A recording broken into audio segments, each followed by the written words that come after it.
Hello friends, welcome back to my channel. आज हम class 9th के मैथमेटिक्स के सैम्पल पेपर सॉल्व करेंगे। ये वीडियो का पार्ट 3 है। अगर आपने अभी तक पार्ट फर्स्ट और सेकंड नहीं देखे हैं तो उनकी लिंक डिस्क्रिप्शन में है, वहाँ से जाके आप उनको भी ज़रूर देखें। अगर आपको आगे भी ऐसे वीडियो चाहिए तो इस चैनल को सब्सक्राइब कर दीजिए और बेल आइकन को प्रेस करना मत भूलिए, जिससे हमारे को मिलेगा मोटिवेशन और आपको मिलेगा नोटिफिकेशन।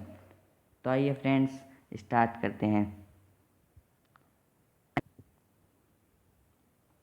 फर्स्ट क्वेश्चन है, so that diagonals of a rhombus are perpendicular to each other.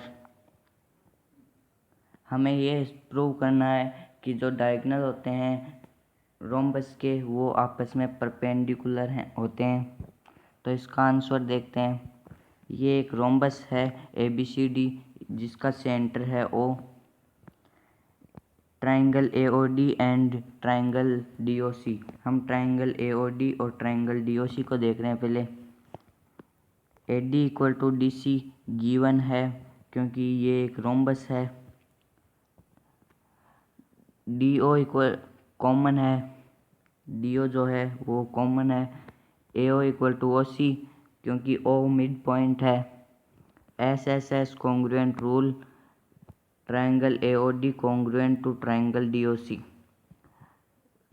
So angle AOD equal to angle DOC हो गया CPCT से। Angle AOD plus angle DOC equal to 180 हो गया क्योंकि AC है वो लाइन है। Two angle AOD equal to 180।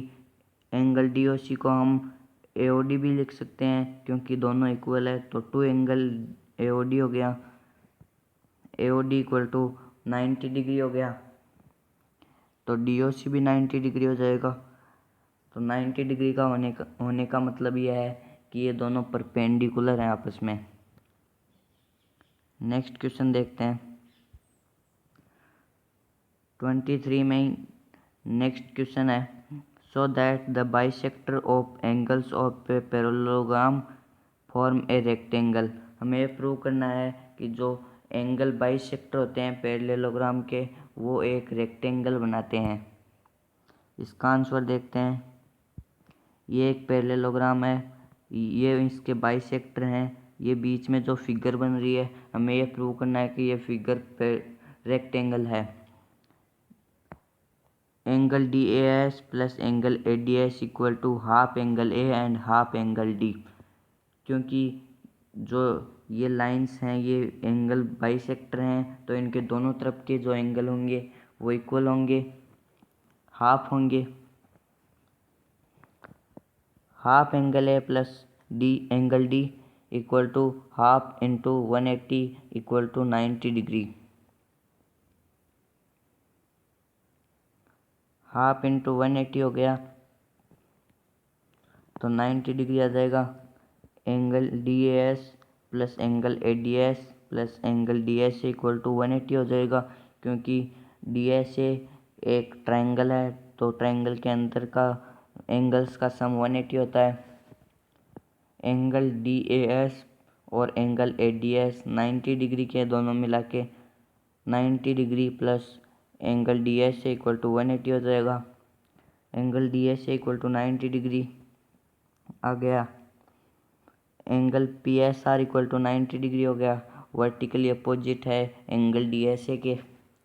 Similarly angle PQR equal to 90 degree, so PQRS is a rectangle हो गया। नेक्स्ट क्वेश्चन देखते हैं।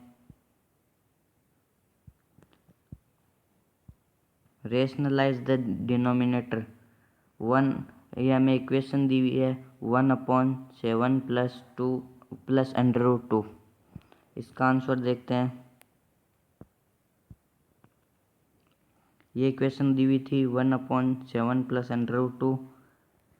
इसको रेशनलाइज करने के लिए सबसे पहले हमें ये साइन देखना है कि प्लस का या माइनस का है। अभी यहाँ पर प्लस का दिया हुआ है तो इसके आगे हम माइनस से मल्टीप्लाई कर देंगे। ऊपर भी और नीचे भी दोनों तरफ माइनस से मल्टीप्लाई कर देंगे। माइनस से मल्टीप्लाई करने पर 7 minus under root 2 upon 49 minus 2 आ गया। और इसका आंसर हो जाएगा आगे सोल्व करने पर 7 माइनस अंडर रूट 2 अपॉन 47। ये आंसर हो गया। नेक्स्ट क्वेश्चन देखते हैं।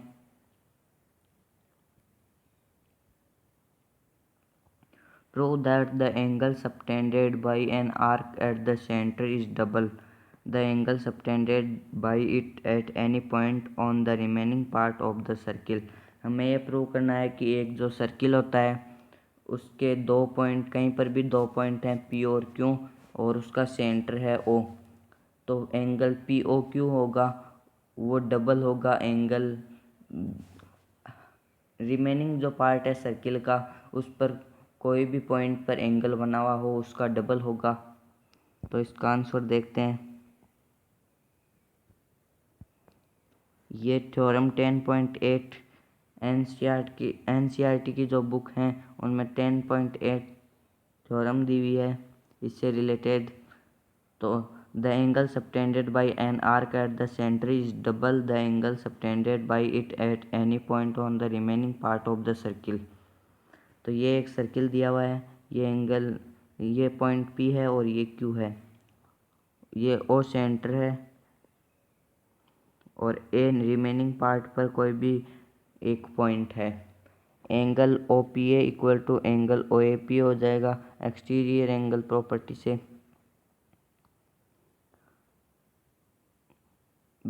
Angle BOP equal to angle OPA plus angle OAP हो जाएगा। Angle BOP equal to angle OAP, इसको हम फर्स्ट इक्वेशन मान सकते हैं। इन ट्रायंगल AQO ट्रायंगल देखना है सबसे पहले। OQ इक्वल टू OA, ये दोनों रेडियस हैं। Angle OQA equal to angle OAQ, angles opposite to equal sides are equal. Angle BOQ equal to angle OQA plus angle OAQ। Angle BOQ equal to angle OAQ, इसको equation second मान लेते हैं। Adding equation first and second, angle BOP plus angle BOQ equal to angle OAP plus two angle OAQ। तो इनके equal हो जाएगा।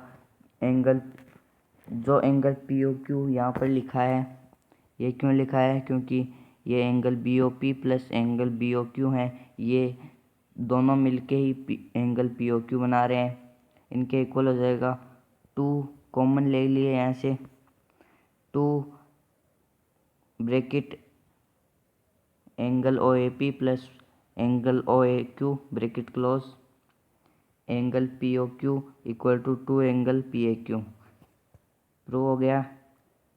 जो angle POQ है वो हाफ है एंगल PAQ के, ये भी लिख सकते हैं हम इसको। नेक्स्ट क्वेश्चन देखते हैं।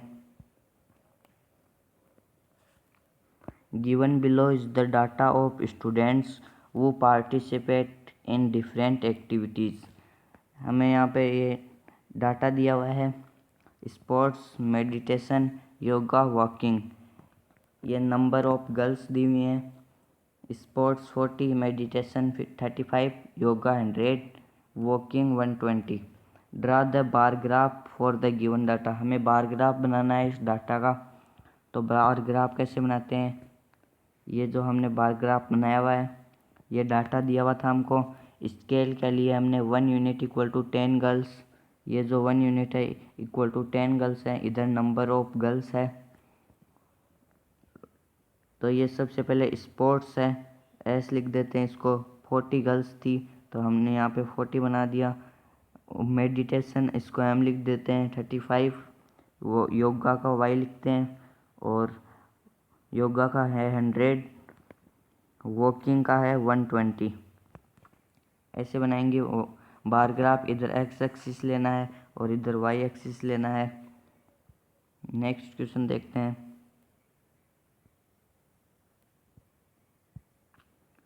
Sides of a triangle are in ratio 12, ratio 17, ratio 25 and its perimeter is 540 centimetre. Find its area. हमें एरिया फाइंड करना है। ट्राइंगल्स के जो साइड हैं वो 12:17:25 रेशियो में दी हुई है और इसका पेरीमीटर दिया हुआ है। तो देखते हैं इसका एरिया कैसे निकालते हैं। साइड्स ऑफ ट्राइंगल 12:17:25 दिया हुआ था हमें। पेरीमीटर 540 सेंटीमीटर दिया हुआ था।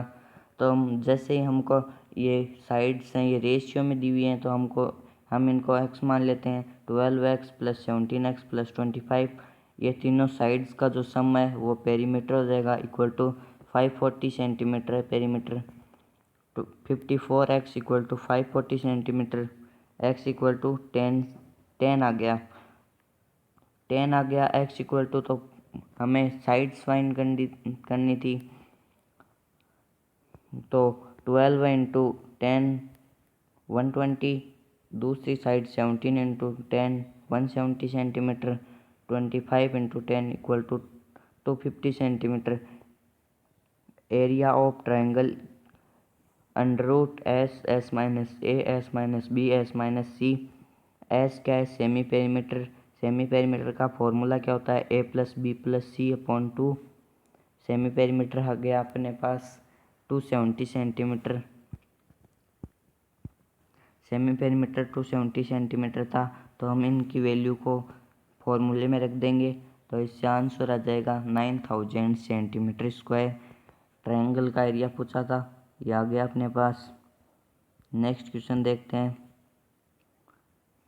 ए field is in the shape of trapezium. एक फील्ड है जो कि ट्रेपेजियम की शेप में है। Whose parallel sides are 25 metre and 10 metre. जो पैरेलल साइड हैं वो 25 मीटर और 10 मीटर हैं। The non parallel sides are 14 metre and 13 metre. Find the area of field. हमें उस ट्रेपेजियम का फील्ड का एरिया निकालना है। इसका आंसर देखते हैं। ये एक ट्रेपेजियम फील्ड है। इसमें हमने कंस्ट्रक्शन क्या किया है? कंस्ट्रक्शन क्यों किया है? क्योंकि हमें इसकी हाइट नहीं दी हुई है। हाइट नहीं दी हुई होगी तो इसका एरिया कैसे निकालेंगे? तो सबसे पहले हमें हाइट फाइंड करनी है। ये साइड 10 है, ये 13, ये 25, ये 14। तो हमने कंस्ट्रक्शन किया है सी एफ लाइन खींची है और CE लाइन खींची है। CE जो लाइन है वो AB के परपेंडिकुलर है और CF लाइन है वो AD लाइन के पैरेलल है। तो ये भी 13 सेंटीमीटर हो जाएगी CF भी, और CB 14 थी पहले से। और एफ भी कितनी होगी? एफ भी फाइंड करने के लिए एफ भी इक्वल टू AB - AF हो जाएगा। एफ भी इक्वल टू 25 - 10 = 15 सेंटीमीटर। ये जो लाइन है ये 15 सेंटीमीटर की हो जाएगी। एरिया ऑफ ट्राइंगल FBC, ये formula Heron's formula.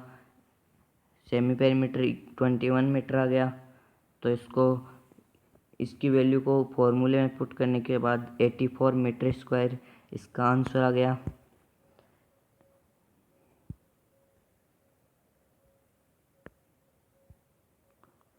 $84 metre square इस ट्राइंगल का जो है एरिया आया है। एरिया आने के बाद हम हाइट भी पता लगा सकते हैं। जो इस ट्राइंगल की हाइट होगी वही उस ट्रेपेजियम की हाइट होगी।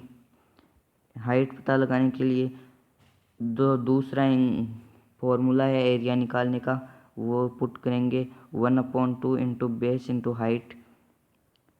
एरिया ऑफ ट्राइंगल क्या था? 84। 1/2 इंटू बेस 15 और हाइट h लिख देंगे हाइट की जगह। h = 11.2 मीटर आ गया। एरिया ऑफ ट्रेपेजियम क्या आ जाएगा? एरिया ऑफ ट्रेपेजियम का फॉर्मूला है 1/2 into sum of parallel side into height.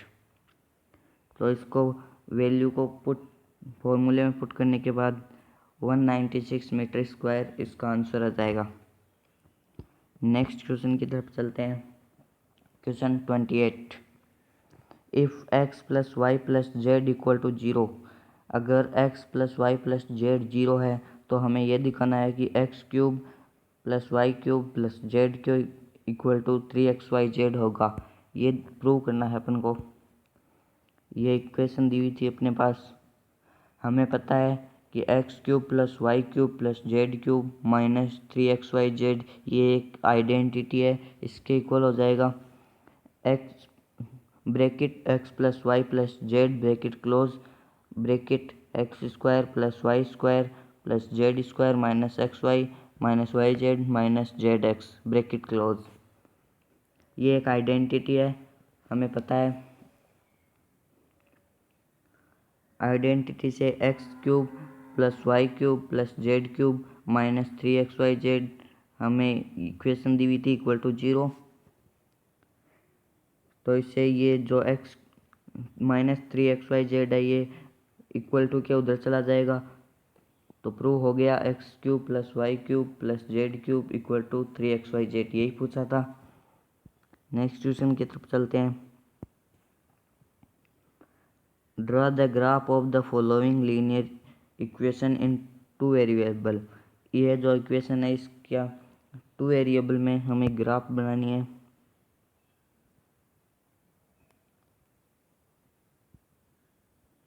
Graph बनाने के लिए ये हमें इक्वेशन दी हुई थी x plus y equal to 4। ये हमें इक्वेशन दी हुई थी। लेट हम x इक्वल टू 1 मानते हैं। 1 मानने पर y इक्वल टू 3 आ जाएगा। तो ये फर्स्ट हमारे पास कोऑर्डिनेट आ गए 1 और 3। लेट x इक्वल टू 2 मानते हैं तो y इक्वल टू भी 2 आ जाएगा। तो सेकंड कोऑर्डिनेट 2 और 2। लेट x इक्वल टू 3 मानते हैं तो y इक्वल टू 1 आ जाएगा। तो थर्ड कोऑर्डिनेट 3 और 1 आ गया। ये हमने ग्राफ बनाई है। ये एक्सिस और ये y। तो इन कोऑर्डिनेट्स को ग्राफ पर रिप्रेजेंट कर देंगे। सबसे पहला था 1 और 3, दूसरा 2 और 2 और तीसरा 3 और 1। तो ये स्ट्रेट लाइन आ गई। अगर स्ट्रेट लाइन नहीं आती है तो कहीं ना कहीं गलती हो गई ये मान लेना।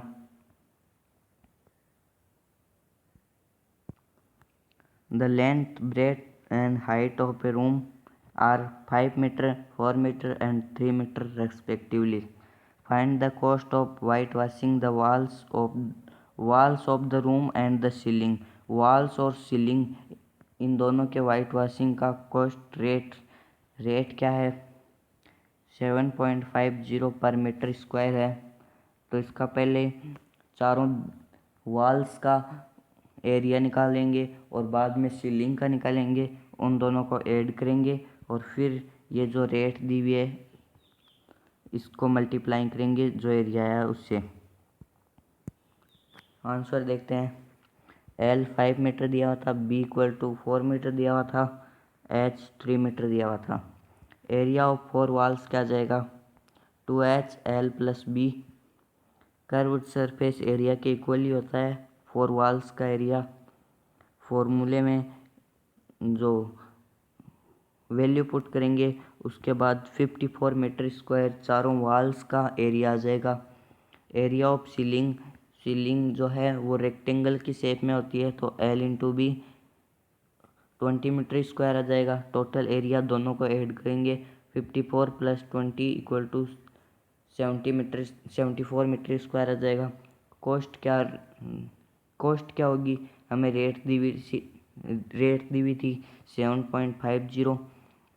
तो जो एरिया आया था टोटल एरिया उसको हम 7.50 से मल्टीप्लाई कर देंगे तो टोटल जो कॉस्ट है वो 555 रुपीज़ आ जाएगी।